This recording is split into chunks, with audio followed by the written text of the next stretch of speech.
After the 9 marker, you'll be presented with a 10 mark question.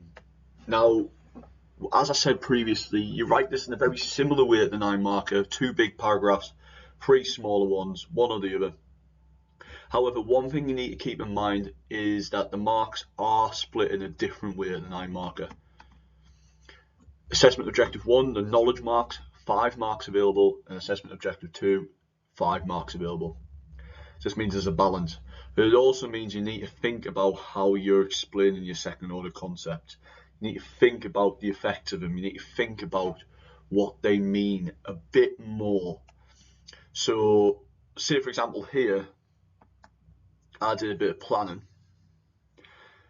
and you can see on the left hand side, got ordinary people in the community as my line of argument. I've used specific detail, Tybans, hue and cry, parish constables. And my explanation there is simply collective responsibility. Similarly, I've done the next line down, church court, line of argument, the specific details, Psalms 5:1, benefit of clergy, sanctuary, and then the explanation simply of religious involvement. This is not enough at the 10 marker. You need to be thinking a bit more. This is only going to get you like 1 mark, maybe 2 if the examiner is feeling good that day, which is not something you want to leave to chance. So when we're talking about ordinary people in the community, Tyrants, hue and cry, parish constables, collective responsibility, we need to be investigating that further. So if we're talking about the parish constables, maybe we mention that they're unpaid. What does that mean? Less effective law enforcement. Maybe that means that they're more susceptible to corruption. Maybe that means you're going to get people who have too much time on their hands. The elderly, not people who are like fit and athletic and can chase after criminals. So we need more than what we just have in that explain column. And you can see this here actually. I'm just going to present you with a paragraph. This here is okay, but it's not brilliant. It could be a lot better. It works perhaps as a 9 mark paragraph where you're expected to use a lot more knowledge, and your explanations don't need to be as strong. But you'll notice reading through it, the explanations are just not as strong as they could be. So the question, just to remind you, it says, how much did the way law and order was enforced change in the period 1250 to 1500? Explain your answer. Below, this paragraph opens with, overall, the way law and order was enforced between 1250 and 1500 showed strong continuity, particularly in community law enforcement. Throughout the period, ordinary people remained responsible for maintaining law and order. That's a great line of argument, and I'm not faulting them there. That's a good line of argument. However, when they support using this specific detail, through systems such as tithings, the use of hue and cry, if a crime was committed, local people were expected to raise the hue and cry and help pursue the suspect. Good specific detail, again, showing that enforcement still depended on collective responsibility. That just doesn't go far enough. The AO2 marks are worth far more than the 10 marker. So showing that enforcement still depends on collective responsibility, need to be going a bit further.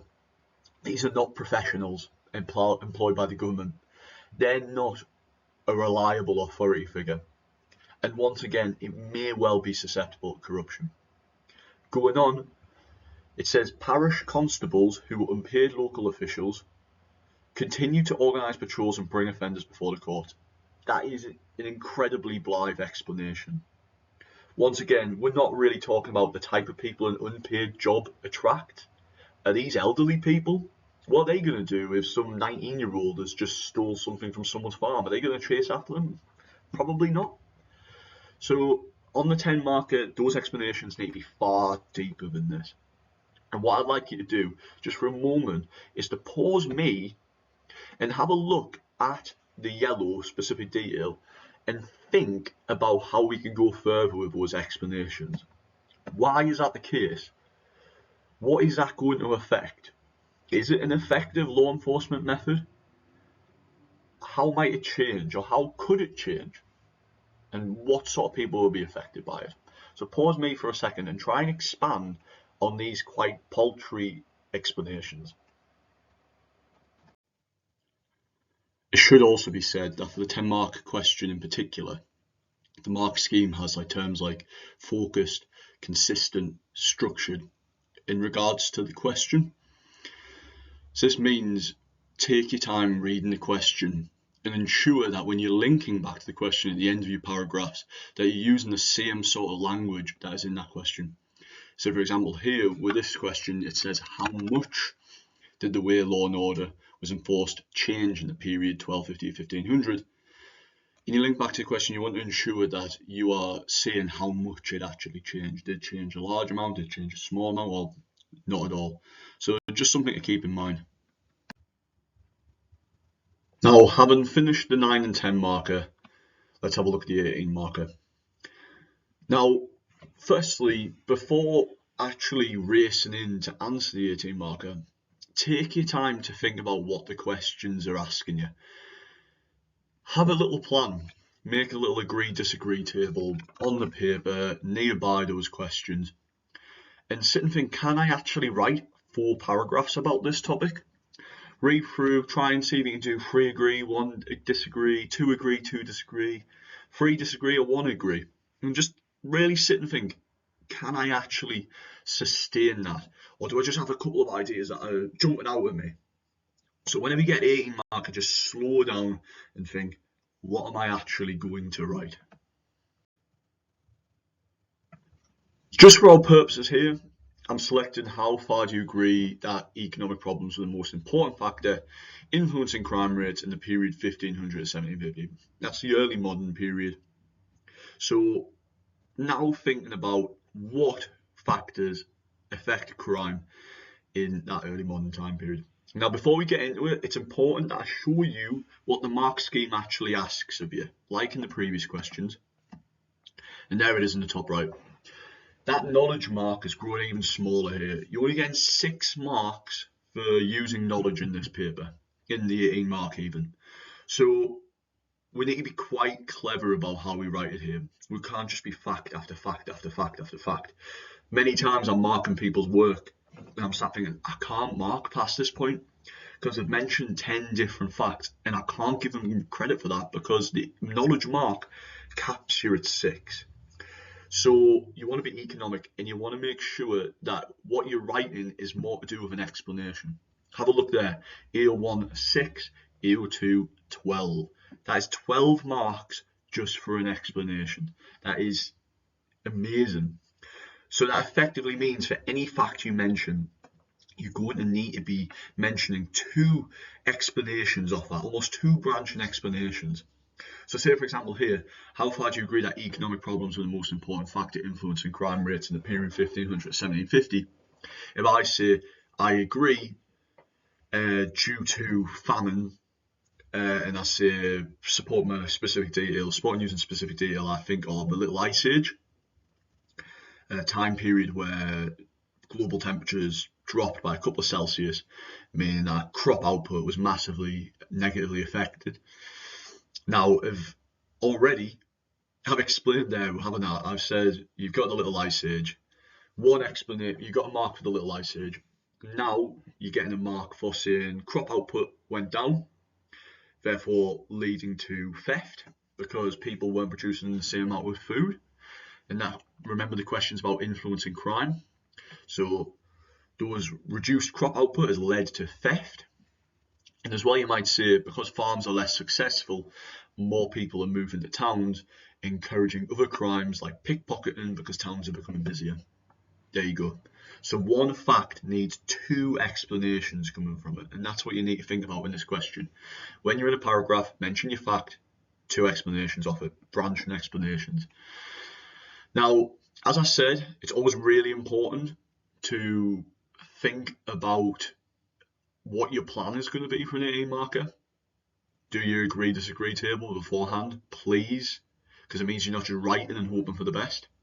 So I'm looking at this and I've figured, you know what, I actually think it's easier to do 1 agree and 3 disagree. So 1 agree, we went Little Ice Age, but the 3 disagree, printing press, which obviously led to vagabonds being targeted, supposed witches being targeted, you know, with productions like Demonology, Thomas Harmon's work on vagabonds. Then the English Civil War, That led to a rise in crimes because of witchcraft accusations, unpaid soldiers, the Witchfinder General being on the loose during this time period, and then religion. In the earlier part of the early modern period, you have the Reformation, which leads to a split between Protestants and Catholics, and therefore a huge increase in the amount of heresy accusations, specifically during the Tudor time period, as kings and queens sort of bounced back and forwards between the two religions. So now that we've just done a sort of like brief plan on this, and we're clear about how the paragraph is structured, I'm going to put it over to you here.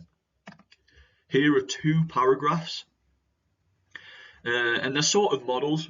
And what I'd like you to do is have a read through and try and identify where the second order concepts are. Where can we see those second order concepts in these 2 paragraphs? Because remember, in the 18 marker, it's so much more important that you get those second order concepts, those explanations done. So have a little scan through, find where any explanations are used. So hopefully, after pausing and having a look through those 2 paragraphs, you've got something that resembles this. You've got the line of argument, shortly followed by the explanation of a second order concept, then quick fire, specific detail, explanation, specific detail, explanation, link back to the question. Then similarly, in the second paragraph, you've got the line of argument, then you've got some specific detail, explanation, specific detail, explanation, specific detail, explanation, link back to the question there. This is what's going to lead to you being successful in the 18 marker and crime punishment paper. Those specific detail marks are nowhere near as heavy as the explanations. So whenever you're mentioning a fact that you know, just make sure that you're explaining what that means, what that's going to lead to, who's that going to affect, and always remember you're looking back at that question. How is that going to influence crime in this time period? Right, okay. I hope that this has been somewhat useful. I know it's a lot of retreaded ground, but repetition is key to making sure you don't forget things. There's something called the forgetting curve. The more you go over and retread that same ground, the less likely that you are to forget. The longer that forgetting curve becomes, the longer this stays in your head. Thank you for going through this. Enjoy the rest of your day.